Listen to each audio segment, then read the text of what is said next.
तो पिछले 6 महीने से लगातार मनरेगा का काम जो है एमआईएस का काम ग्राम पंचायतों से हो गया। इस पर वीडियो बनाते चला रहा हूँ, लगभग मैंने 2 से 3 वीडियोस बनाई है, क्योंकि लगातार जो भी वीडियो बनती है ये लेटर्स के अपडेट पे बनती है, या जो अपडेट आती है, जो मीटिंग्स, जो चीज़ें हमारे तक आती है वो मैं आप तक भेजता हूँ। लेकिन अभी तक ये प्रॉपरली हर जगह नहीं हो पाया है। जैसे कि ट्रेनिंग कई जगह हो चुकी है, कई जगह पे आईडी प्रोवाइड हो गई, कुछ जगहों पे अभी नहीं हुई है। लेकिन ये जान ले, ये जो लेटर है फाइनल लास्ट लेटर है और इस लेटर में सारी चीज़ें लिखी गई हैं। इस लेटर में मनरेगा के अलावा एक और बड़ी चीज़ें स्पष्ट कर देना चाहता हूँ, क्योंकि अभी जो भी जितने सारे पंचायत सहायक हैं उनकी एक कंप्लेन होती है कि सर हमारे पंचायत में बाहर से कोई आकर के हमारे काम को करके जाता है और हमें जो है वो काम करने को नहीं मिलता।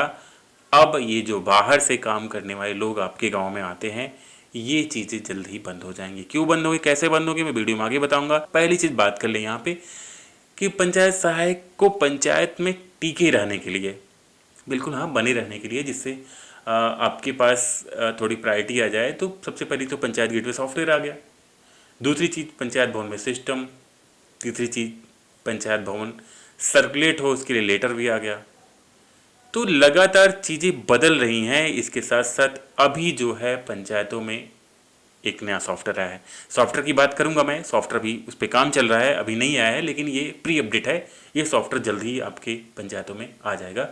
पहले ये मनरेगा का लेटर देख लें। तो ये देख ले, जो भी एमआईएस का काम है, ये एमआईएस का काम पंचायतों से होने के लेटर है, ये साफ साफ यहाँ पे पढ़ भी सकते हैं और बहुत सारे लोगों के पास लेटर पहुंच गया होगा, कुछ लोगों की ट्रेनिंग भी होगी। जैसे कि हम लोग अभी G20 में भी बात कर चुके हैं LSDG को, सतत विकास के लक्ष्यों की बात हम यहाँ पे करते हैं। तो 9 थीम पंचायतों को अचीव करनी है, क्योंकि पंचायतों में ही चीज़ें ज़्यादा प्रभावशाली होनी है, क्योंकि जहाँ कमी रहेगी वहीं पे सुधार की आवश्यकता होती है। तो ये कमी कहाँ है पंचायतों में, तो सबसे पहली जो हमारी सतत विकास लक्ष्य की 9 थीमों में से पहली जो थीम है गरीबी मुक्त गाँव। तो गरीबी मुक्त का मतलब ये है कि गाँव से गरीबी दूर करने में ये जो मनरेगा सेल समारोह है एक महत्वपूर्ण पॉइंट है। आप भी जानते हैं कि अगर 100 दिन की गारंटी रोजगार अधिनियम के तहत यहाँ पे 100 दिन की रोजगार मिलेगा, तो परिवार थोड़ा सा जो है सतत हो सकता है, अपनी जो है सस्टेनेबिलिटी वहाँ कायम कर सकता है, अपने खान खर्चे कुछ थोड़े बहुत निकाल सकता है। तो ये हुआ। तो इसका ये त्वरित कब हो, जैसे मान लीजिए अभी एमआईएस के लिए जब कोई चीज़ का कोई काम होता है और उसका जो है विकेंद्रीकरण हो जाता है, तो फिर वहाँ पे समस्याएं बनती हैं, फिर वहाँ पे डिले होना शुरू होता है।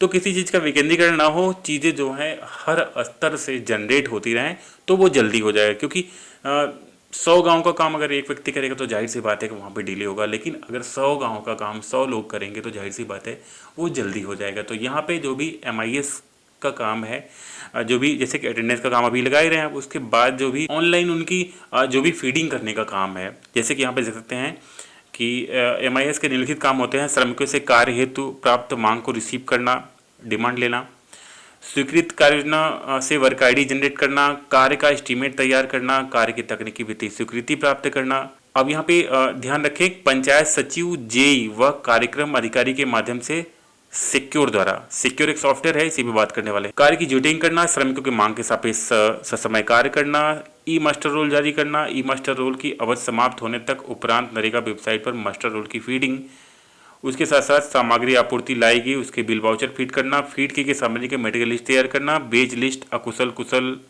जो भी मजदूर हमारे हैं, मिस्त्री और लेबर, इनको डिसाइड करना, भुगतान हेतु विकास खंड लेखाकार प्रथम हस्ताक्षर के लॉगिन में भेजने वाला काम यहाँ तक आपको जो है करना है। और इस काम में यहाँ पे साफ साफ देख सकते हैं कि जहाँ भी पंचायत सहायक नहीं है वहाँ पे साफ साफ है कि जहाँ भी रोजगार सेवक नहीं है वहाँ पंचायत सहायक को करना है। और समस्त काम जो है ये, चाहे रोजगार सेवक हो चाहे पंचायत सहायक हो, ये पंचायत के कंप्यूटर सिस्टम से ही करना है। अब यहाँ पे सबसे बड़ी चीज हम बात कर ले यहाँ पे तो सिक्योर सॉफ्टवेयर की। 6 नंबर पे बात करते हैं सिक्योर सॉफ्टवेयर। प्रशासनिक वित्तीय तकनीकी स्वीकृति का कार्य राज्य स्तर से समय समय पर निर्धारित तथा सिक्योर सॉफ्टवेयर पर प्रचलित व्यवस्था के अनुसार किए जाएंगे। अभी तक तो ये मनरेगा में है, लेकिन अभी ये सिक्योर सॉफ्टवेयर जो है ये आपकी राज्य वित्त और केंद्रीय वित्त का जो पोर्टल है इसके लिए भी डेवलप किया जा रहा है। इस पे काम चल रहा है, अभी पेंडिंग है, ये प्री अपडेट है, लेकिन आगे चल करके ये अपडेट होगा। तो जैसे कि कहीं से भी कोई लॉगिन करके कोई वर्क आईडी जनरेट कर लेता है, कोई वेंडर फीडिंग कर लेता है, कोई किसी टेक्निकल और जो है एडमिनिस्ट्रेटिव अप्रूवल को कर लेता है, किसी आईडी को ऑनगोइंग कर लेता है, आपकी पंचायत से जाके वल्ली एफटीओ मेकिंग का काम हो जाता है। ये चीज़ें आपको समझ में आती है कि बाहर से कोई बंदा काम करता है। तो जैसे ही सिक्योर सॉफ्टवेयर आएगा तो ये सारी चीज़ें जो हैं आपके पंचायत से ही होंगी, बाहर से कोई इसे नहीं कर सकता है, क्योंकि बाहर से करेंगे तो ये सिक्योर सॉफ्टवेयर ये सारी चीज़ों को कैच करेगा और फिर जिस तरह से पंचायत गेटवे से कोई पेमेंट बाहर आता है तो समस्याएं उत्पन्न होती हैं, उस तरह से ये सिक्योर सॉफ्टवेयर भी सारी चीज़ों को पकड़ लेगा और लोगों को मजबूर हो जाएगा उसी पंचायत सिस्टम से काम करने के लिए। तो चाहे वो कार्ययोजना अपलोड करनी हो, चाहे वो वर्क आईडी जनरेट करना हो, ऑनगोइंग करनी हो, जियो टैग करना हो, उसके बाद सारे काम जो है पंचायत के उसी सिस्टम से होगा इस सिक्योर सॉफ्टवेयर के भी आप पे। तो जान ले ये सॉफ्टवेयर जल्दी ही आपके बीच में आएगा। हो सकता है कि इसी 2-3 महीने के अंदर सारी चीज़ें इस्टेब्लिश हो जाएं और जो भी चीज़ें हैं वो, क्योंकि एक आदमी जब बाहर से आएगा तो उसके पास कम समय होगा। अगर एक आदमी एक दिन बाहर जाता है और किसी एक पंचायत का काम करता है तो जाहिर सी बात है उससे अच्छी वो अपने ब्लॉक की सीट पे बैठ के पैसे कमा सकता है, वो आपके गांव में क्यों जाएगा। और जब उसको गांव में जाके काम करना होगा तो क्योंकि एक वर्क आईडी जनरेशन का काम करना, उस वर्क आईडी से जनरेशन के काम को करने के लिए, उस वेंडर को फीडिंग करने के लिए, जैसे कि आप सभी अभी जानते हैं कि किसी भी आईडी को पेमेंट करने के लिए अब 3 पार्ट में पेमेंट करना है। पहले 30, फिर 30, फिर 30 और फिर चौथा पार्ट उसी दिन हो सकता है कंप्लीशन के बारे में। तो कोई भी अब धीरे धीरे किसी एक आईडी पे पेमेंट करने के लिए आपके गांव में 4 बार बाहर से आएगा, तो ऐसा पॉसिबल नहीं है। एक बार, 2 बार, 3 बार, 4 बार जाएगा, लेकिन 5वीं बार वो आपका सहयोग लेना शुरू करेगा। और इस तरह से कुछ मजबूरी बनाई भी जा रही है कि पंचायत सहायक को ज़बरदस्ती इस चीज़ को सिखा करके उसको हैंडल कर दिया जाए सारी चीज़ों को। ये जो भी सॉफ्टवेयर हैं, जो भी डेवलप हैं, ये पंचायत सहायक को फुल्ली टेक्निकल बनाने के लिए, उसको सिस्टम को प्रॉपर सीखने के लिए, ग्राम पंचायत के सारे डिजिटल वर्क को समझने के लिए मजबूर करके आपको वहाँ पे सिखाने का प्रयास हो रहा है। मतलब आपको फुल्ली डिजिटल जोड़ करके यहाँ पे सस्टेन करने का प्लान बनाया जा रहा है। तो ये छोटी सी अपडेट थी, आगे जैसे ही डीप अपडेट आएगी तो मैं आप तक जरूर पहुँचाऊँगा, लेकिन फ्यूचर कैसा क्या है उसकी थोड़ी सी अपडेट आपके यहाँ पे सिक्योर सॉफ्टवेयर के द्वारा बनाई जाए। तो आई होप आज की छोटी सी अपडेट आपके काम की होगी। वीडियो को पसंद तो लाइक करेगा, चैनल पे अगर नया तो सब्सक्राइब जरूर कर लेगा। मिलते किसी जय हिंद, बाय दोस्तों।